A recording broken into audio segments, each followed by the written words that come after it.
present, hyper-present and attentive father. I communicate well with my kids. I really try to foster empathy in my children and have them understand the concept and use it practically in the world. Because I think empathy should be taught in schools. Let's focus on that. Like, I think the world would be a different place if we did that.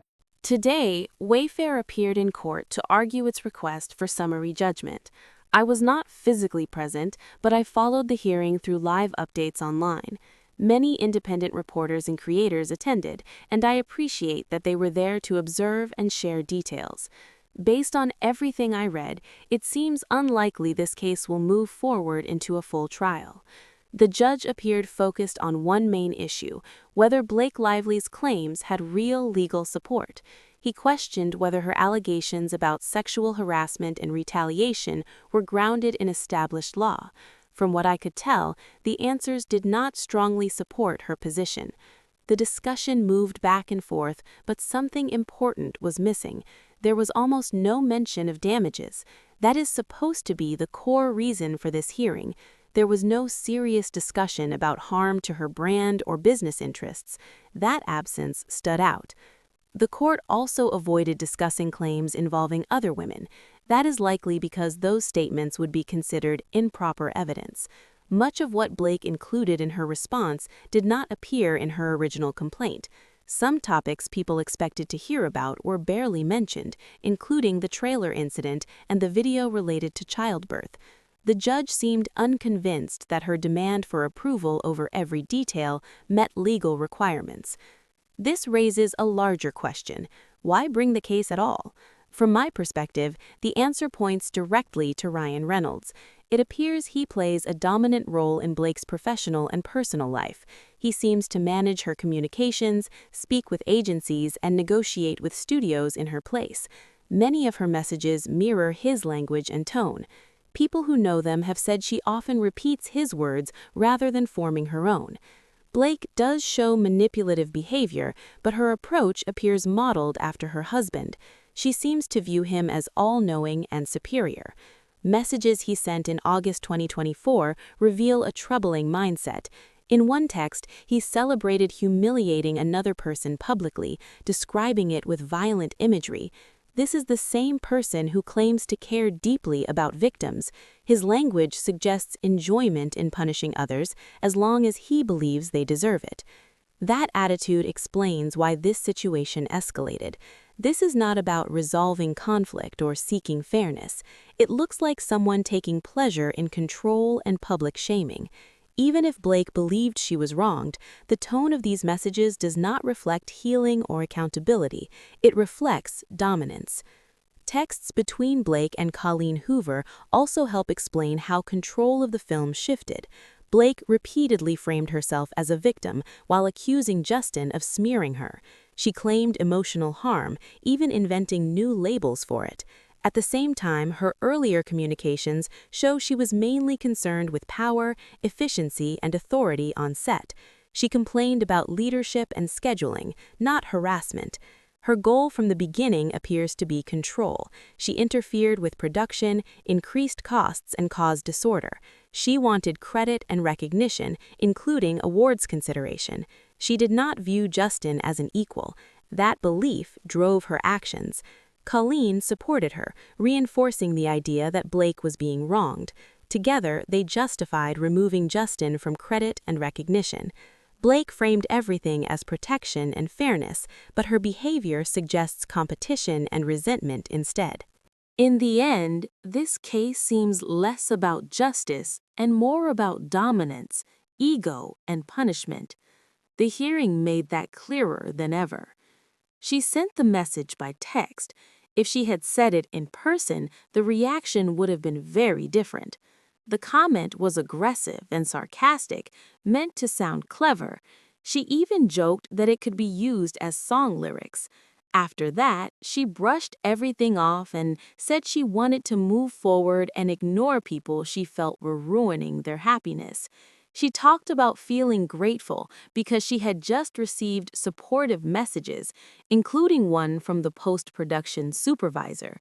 She said those positive moments mattered more than the noise and helped her feel at peace before going to sleep.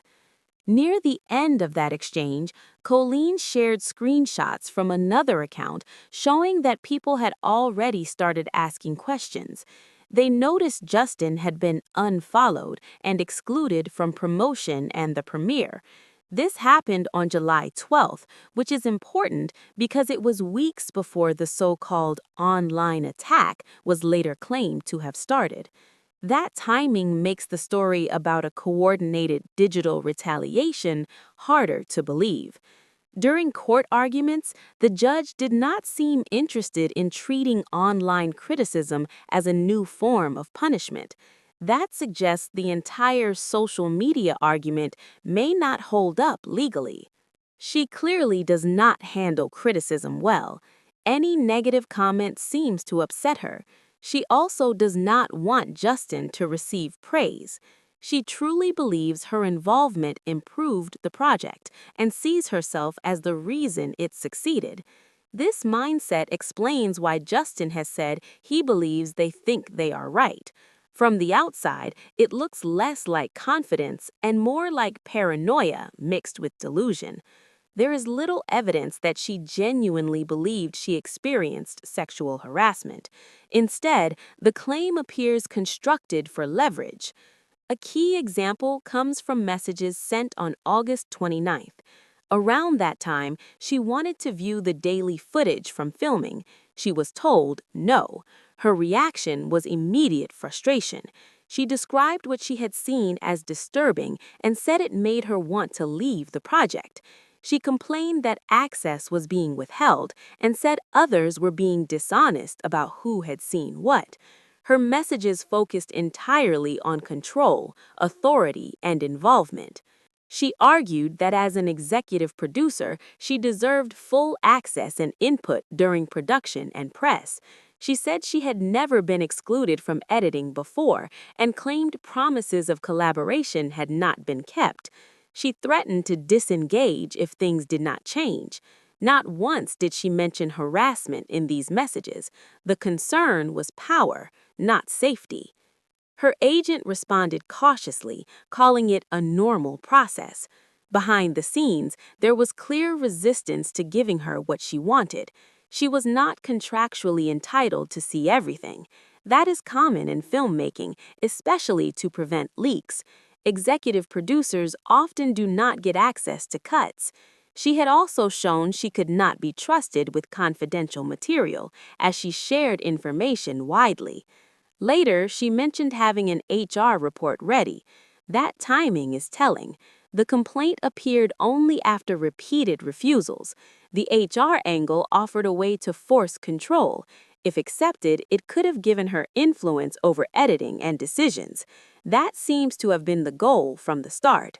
She refused to sign her contract and pushed for additional clauses, including one related to nudity as another path to authority.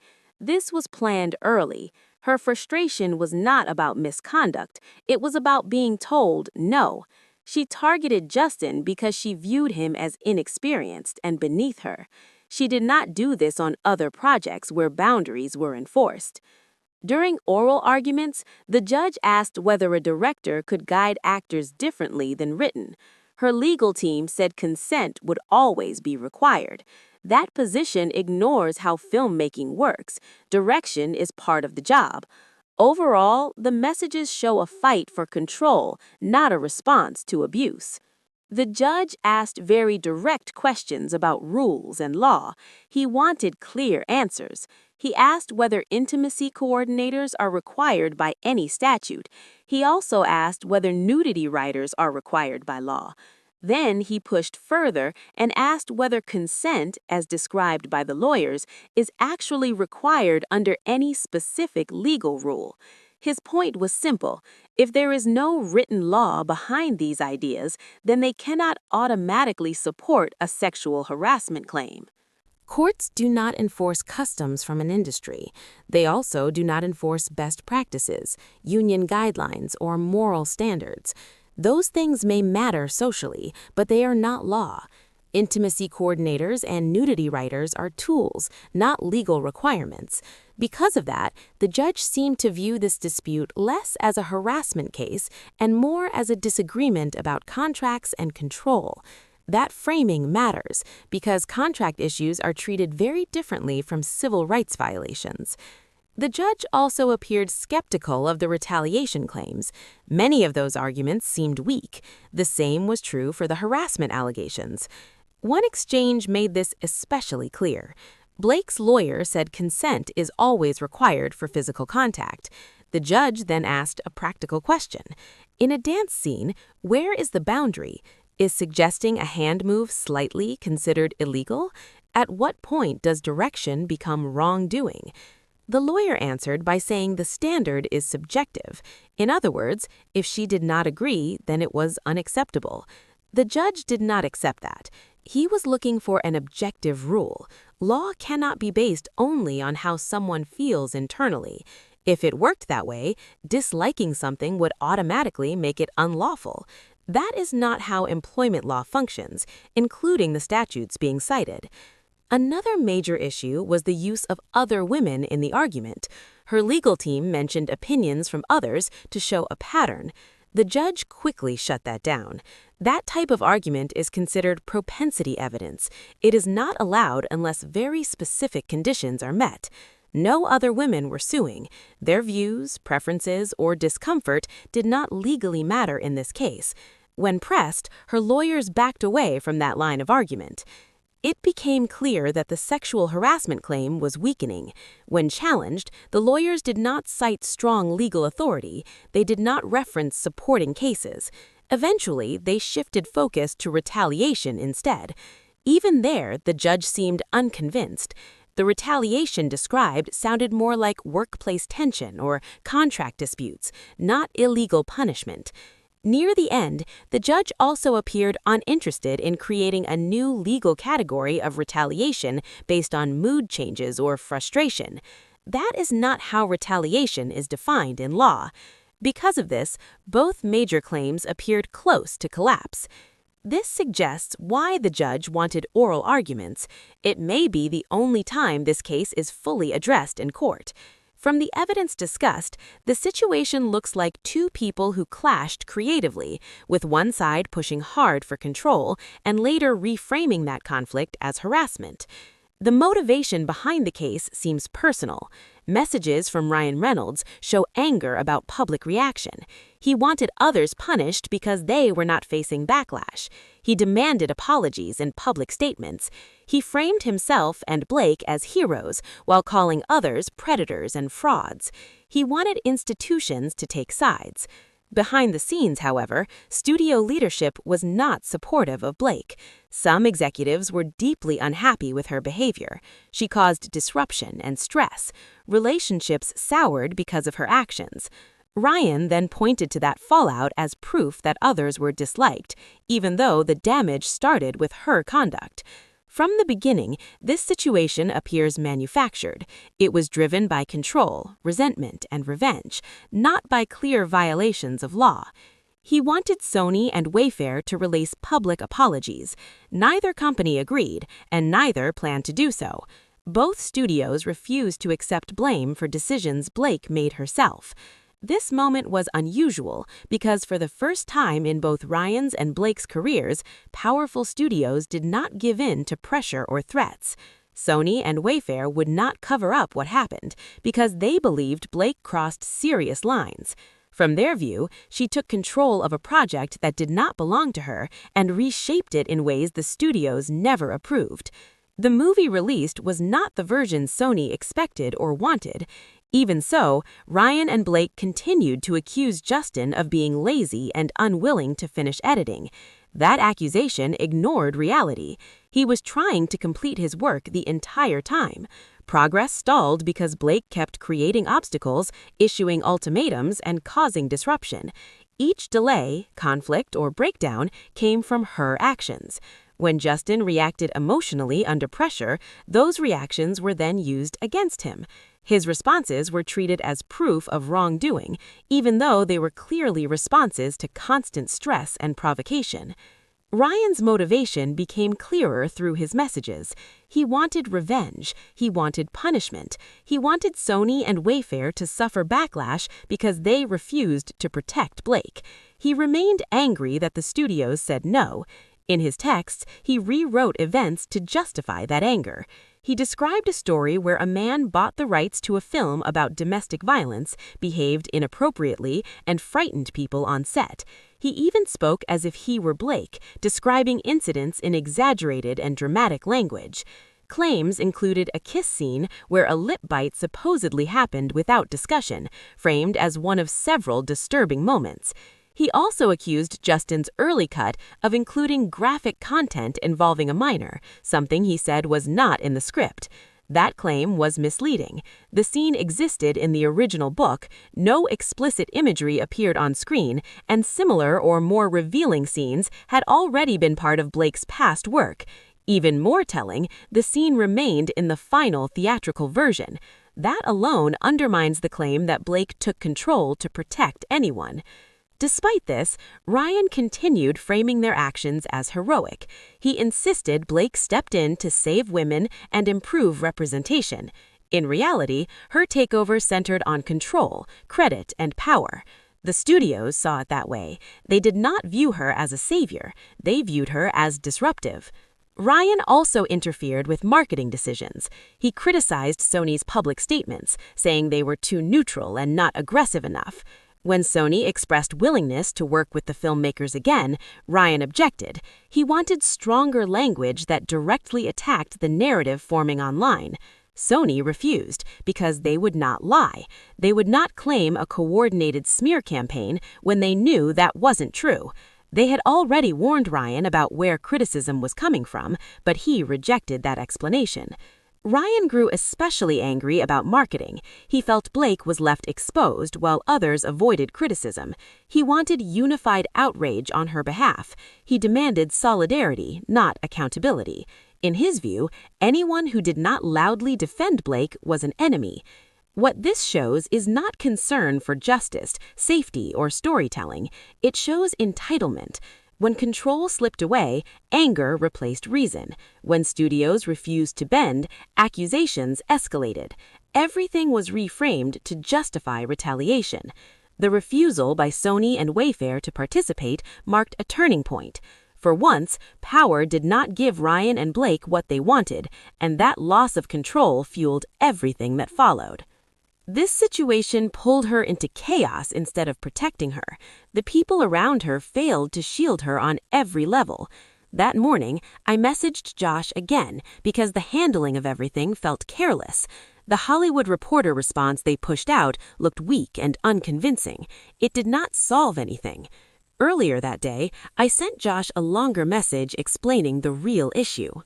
I pointed out that the criticism around how the film was promoted was clearly aimed at Blake. However, the release strategy for a wide movie like this is never decided by one person. Campaigns of this size are built by large groups, guided by data, tested through research, and carried out by professionals across many countries. The studio distributing the film leads that work. The shared goal was to present a story about a serious topic in a way that focused on strength rather than pain. That choice was collective, not personal. I also said that survivors who felt hurt by the promotion deserved to be acknowledged. Their reactions mattered. At the same time, the film itself clearly connected with audiences and created meaningful impact. The movie performed extremely well and became one of the biggest successes of the year. That outcome represented a powerful moment for women in cinema. After writing all that, I told Josh I had rewritten the message many times. I ended by saying Sony needed to step up properly because the situation had gone too far. Ryan was furious. The anger came from one source. The marketing plan was his idea. The videos, tone, and messaging came from him. When the public criticized that approach, he panicked. Sony refused to lie and say the campaign was theirs because it was not. They did not create the content Ryan made. His frustration grew because he wanted the studio to absorb blame for choices he and Blake made. Sony had already warned them days earlier. Executives shared research and advised how Blake should speak during promotion. They suggested different framing and answers to questions. Those suggestions were ignored. Sony even explains that the negative response was organic. Real people, including survivors, were speaking up. This was not a fake campaign or automated attack. Ryan still demanded action. He wanted Sony to issue statements that would force Wayfair into a corner. He wrote that the studio needed to stop avoiding confrontation and publicly take charge. He claimed the other side was facing no consequences and needed to be exposed. He warned that silence would make things worse and suggested drastic action if support did not come. The tone felt like a threat. What made this more troubling was that the criticism had nothing to do with secret plots. It focused on promotion choices and Blake's public messaging. Sony and Wayfair were intentionally left out of that strategy, yet Ryan insisted they clean it up. He argued that speaking out would not hurt them and called it a small effort. Sony disagreed. At the same time, reports surfaced about staff being fired. Ryan claimed an assistant director was removed for safety failures. His own agent later confirmed there was documentation showing Blake pushed for that termination. Studios refused to comment publicly because of legal risk. Sony could not stop the backlash because the core problem remained. Ryan and Blake refused to reflect or adjust. Their stubbornness fueled more criticism.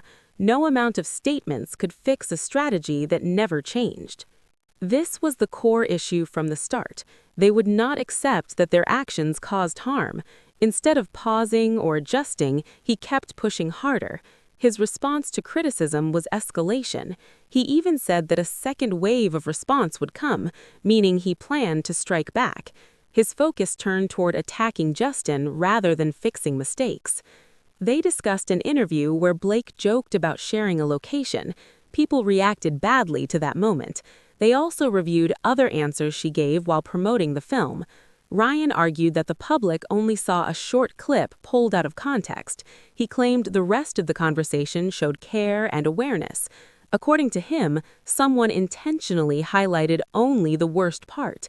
Blake accepted that version and became convinced she had failed badly. She blamed herself and felt ashamed, even though, in his view, the full interview showed empathy. Ryan framed this as manipulation. He insisted outside forces twisted her words. Blake believed him. She took his explanation as truth and beat herself up over what he called a small mistake. The irony is that she might have owned her missteps if her partner had not constantly told her she was flawless. Instead of allowing reflection, he reinforced the idea that she did nothing wrong. Ryan also complained about how Sony responded. He said their public comments sounded weak and generic. He wanted a strong statement that blamed Justin and claimed a coordinated attack. He had no proof that a crisis firm was involved. He simply needed someone to blame. From his perspective, everything negative had to come from Justin. This mattered because it was the first time a major studio refused to give in. Sony would not bend, Wayfair would not bend, neither company agreed to accept responsibility for choices they did not make. That refusal triggered the aggressive response. Ryan was angry because he was told no. He expected compliance and instead met resistance. The studios also would not admit the marketing failed. They would not claim Blake improved the project. They would not accept that she should have controlled the film. Ryan and Blake built their identity around the belief that they make everything better. When that belief was challenged, they doubled down. The judge now has a large record in front of him. He can see intent. He understands motivation. However, his role is limited. He must apply statutes, not emotions. Courts do not rule based on embarrassment or discomfort alone. Hurt feelings do not equal unlawful behavior. Unease does not automatically become harassment. That is why this case will likely end the same way the other one did. Claims built on personal offense and perceived disrespect do not meet legal standards. A newly invented idea of retaliation will not survive scrutiny. The law requires clear definitions and objective proof. Those elements are missing here. It's frustrating because there appears to be strong evidence of bad faith and calculated conduct. Still, courts do not punish people for being unkind or manipulative. They only intervene when laws are broken. In this situation, the legal threshold has not been reached. Based on the arguments and the judge's questions, it is almost certain the case will be dismissed. The outcome will not validate feelings, but it will follow established rules. That result may disappoint many observers, yet it aligns with how the legal system works.